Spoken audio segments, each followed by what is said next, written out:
Group बंदी है। हम लोग सिर्फ़ और सिर्फ अपने कारकुनान के लिए खड़े हैं, हम अपने कारकुनान के लिए यहाँ खड़े हैं जिनकी हक तलफी हुई है, जिनको नज़रअंदाजी के भीड़ चढ़ाया गया।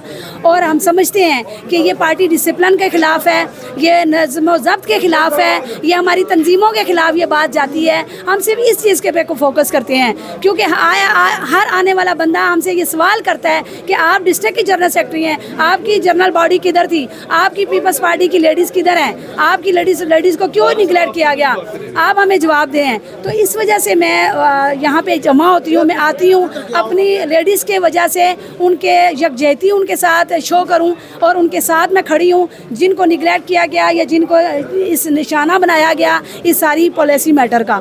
मैं समझती हूँ कि पाकिस्तान पीपल्स पार्टी हमारी काज है, हमारा ओढ़ना बिछोना, हमारा सोना उठना बैठना पाकिस्तान पीपल्स पार्टी के साथ है। हम अपने नज़रिए के साथ सच्चे हैं, अपने फ़लसफ़े के साथ सच्चे हैं। पाकिस्तान पीपल्स पार्टी का हर कारकुन अपनी पीपल्स पार्टी के कायदीन के साथ, जनाब आसिफ अली जरदारी के साथ, बिलावल भुट्टो के साथ, अदीब फरियाल के साथ, उनके हाथों में हाथ मिलाए हुए हम आगे बढ़ रहे हैं। और हम लोग सिर्फ़ और सिर्फ यहाँ इकट्ठे हुए हैं, इस एहतजाज की वजह से इकट्ठे हुए हैं कि यहाँ निगलेक्ट किया गया, नज़रअंदाज किया गया, तो इस पे नज़रसानी की जाए।